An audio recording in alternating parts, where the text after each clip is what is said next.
Mystical tip number 9.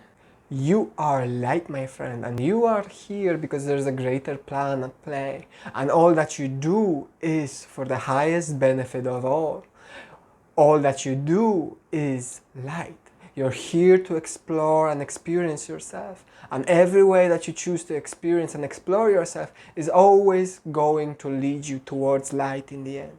So don't be so tough on yourself and just relax. You're already great as you are. Mystical tip number 10. Be in the present moment. There is nothing more important than being in the present moment. By being in the present moment, you can take action. And by allowing yourself to take action now, you can change reality.